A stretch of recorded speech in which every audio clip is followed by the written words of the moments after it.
कि नहीं पिछड़ों के आरक्षण के बगैर चुनाव नहीं होंगे। उस नंबर पे शायद आपको दे दें, दिन भर में कम से कम 40-50 ऐसे कॉल आपको आएंगे कि आप खुद कहेंगे कि इस तरह की बात नहीं करनी चाहिए, गोली से मार देंगे, रहने नहीं देंगे। ये नंबर किसका है राजभर जी? जो हमारा नंबर है, गेट पर खड़ा होकर के यहाँ के फ़ोटो खींचना, के अंदर रखे फ़ोटो खींचना।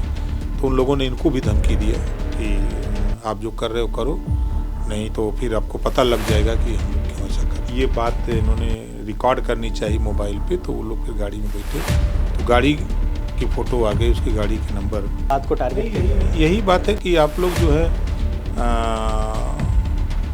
बहुत मत बोलिए, नहीं कार्यालय उड़ा दिया जाएगा, नहीं रह पाओगे, जान से मार दिया जाएगा।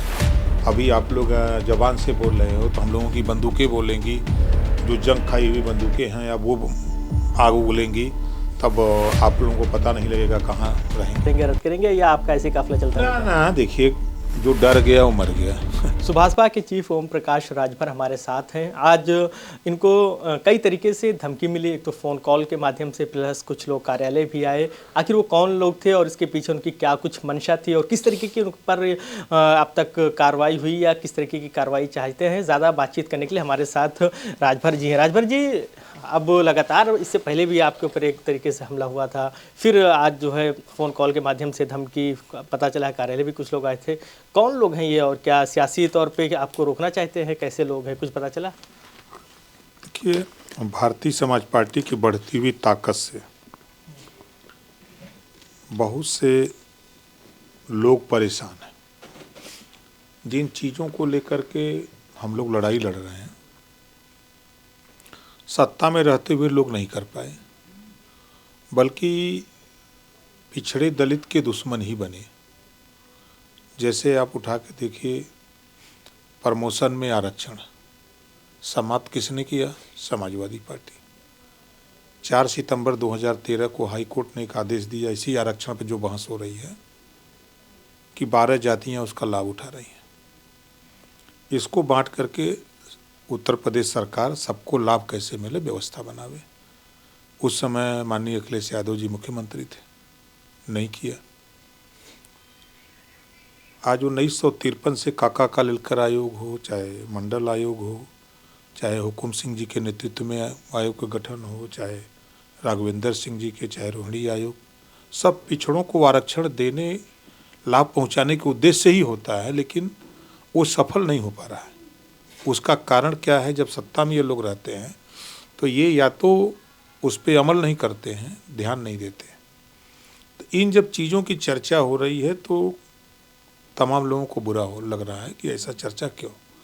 आज जैसे स्थानीय निकाय चुनाव को लेकर के जो बीजेपी ने आरक्षण व्यवस्था लागू की, स्थानीय नेताओं के दबाव में अधिकारियों ने, जो मंशा थी आरक्षण व्यवस्था को लागू करने की, अधिकारियों के ऊपर दबाव देके नेताओं ने मन माफी अपने चुनाव लड़ने के लिए आरक्षित करा ली सीट।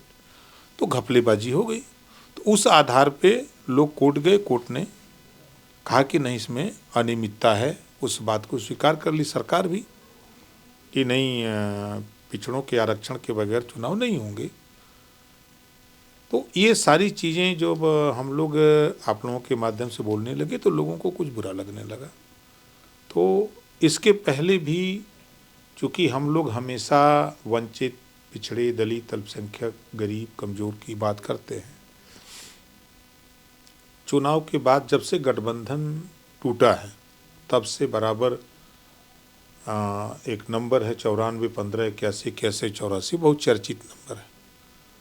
उस नंबर पे शायद आपको दे दें, दिन भर में कम से कम 40-50 ऐसे कॉल आपको आएंगे कि आप खुद कहेंगे कि इस तरह की बात नहीं करनी चाहिए, गोली से मार देंगे, रहने नहीं देंगे। ये नंबर किसका है राजभर जी? जो हमारा नंबर है, खुद हमारा नंबर है।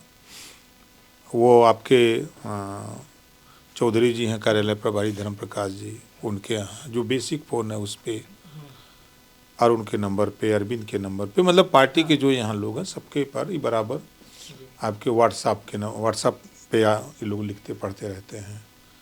और आपके इंटरनेट से फ़ोन करके धमकी देना, कार्यालय उड़ा देंगे, ये करेंगे।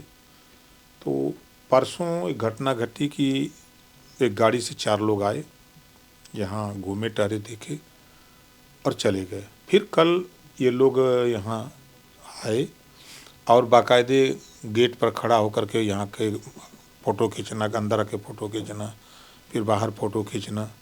तो जब ये बात धर्म प्रकाश चौधरी जी ने देखा कि भाई यहाँ क्यों फ़ोटो खींच रहे हैं, इन्होंने आपत्ति जाहिर की। तो उन लोगों ने इनको भी धमकी दिया कि आप जो कर रहे हो करो, नहीं तो फिर आपको पता लग जाएगा कि हम लोग क्यों ऐसा कर रहे हैं। तो उसके बाद जब ये बात इन्होंने रिकॉर्ड करनी चाहिए मोबाइल पे, तो वो लोग फिर गाड़ी में बैठे, तो गाड़ी की फ़ोटो आ गई, उसकी गाड़ी के नंबर की फ़ोटो आ गई। तो उसी आधार पे एक तहरीर जो है हजरतगंज कोतवाली में दी गई, जिस पे इंस्पेक्टर ने जांच की। प्रथम दृष्टया में ये पाया गया कि बाहर भी लोग जो उनकी बात को सुने, तो उन्होंने यहाँ अपना जो जांच पड़ताल की, उसमें ये पाया कि नहीं इस तरह की बातें हैं। तो पुलिस अपना जांच कर रही है। और ये कटु सत्य है कि राजनीति में हम लोगों को बहुत से नेताओं को हम लोग पसंद नहीं आते। जैसे आपने कहा इंटरनेट कॉल के माध्यम से भी धमकी आई, उसमें क्या कुछ कहा गया, कोई ऐसी स्पेशल बात कही गई हो, खास बात को टारगेट किया गया हो? यही बात है कि आप लोग जो है बहुत मत बोलिए, नहीं कार्यालय उड़ा दिया जाएगा, नहीं रह पाओगे, जान से मार दिया जाएगा। अभी आप लोग जबान से बोल रहे हो, तो हम लोगों की बंदूकें बोलेंगी, जो जंग खाई हुई बंदूकें हैं, अब वो आग उगलेंगी, तब आप लोगों को पता नहीं लगेगा कहाँ रहेंगे। तमाम इस तरह की बातें हैं। राजभर जी, भले आप लोग विपक्ष में हैं, मगर उत्तर प्रदेश में लॉ एंड ऑर्डर की अगर बात करें, योगी सरकार है, तो योगी सरकार को कैसे देखते हैं, इस धमकियों को कैसे देखते हैं? क्या मुख्यमंत्री से भी मिलेंगे आप अपनी सुरक्षा को लेकर, कार्यालय की सुरक्षा को लेकर, और जो धमकी देने वाले हैं उन पे क्या कार्रवाई की मांग करेंगे? देखिए, इस मामले में मुख्यमंत्री को भी पत्र दे दिया गया, गृह मंत्री को भी पत्र रजिस्टर्ड डाक से, प्रमुख सचिव गृह को, कमिश्नर को और बलिया जिले के एसपी को, संबंधित सभी अधिकारियों को इसकी सूचना लिखित और रजिस्टर्ड डाक से दे दी गई है। प्रमुख सचिव गृह से हमारी 3 बार बात भी हुई है, तो उन्होंने व्यस्तता की वजह से कहा कि आप हमको भेज दीजिए, हम उसको दिखवा लेते हैं, और ऐसा नहीं होना चाहिए। तो जो जहाँ तक लॉ एंड ऑर्डर का सवाल है, तो वही अपराधी जिस तरह की हरकत कर रहे हैं, तो कहीं न कहीं सवाल तो उठता ही। आपको किसी पे शक कि आपने किसी को जाहिर कर दिया? नहीं, अब जिसको हम पहचाने नहीं, देखे नहीं, तो कैसे किसी को कह दें कि नहीं इन्होंने किया है। अगर देखा होता तो नामजद तहरीर दे के उठवा नहीं लेते। अच्छा, एक सवाल ये कि जिस तरीके की मतलब फ़ोन कॉल्स आई, धमकियाँ आई, कि आगे आपके जो सियासी कार्यक्रम है, क्योंकि लगातार आपने भी कई कार्यक्रम के दौरे किए, तो उसमें कुछ बदलाव करेंगे, रद्द करेंगे, या आपका ऐसे काफिला चलता रहेगा? ना, देखिए, जो डर गया वो मर गया।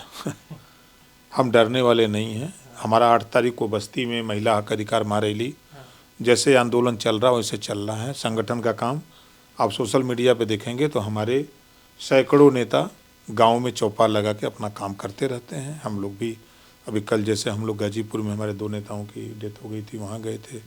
2 नेता आपस में लड़ गए थे, मारपीट कर लिए थे, वहाँ गए थे।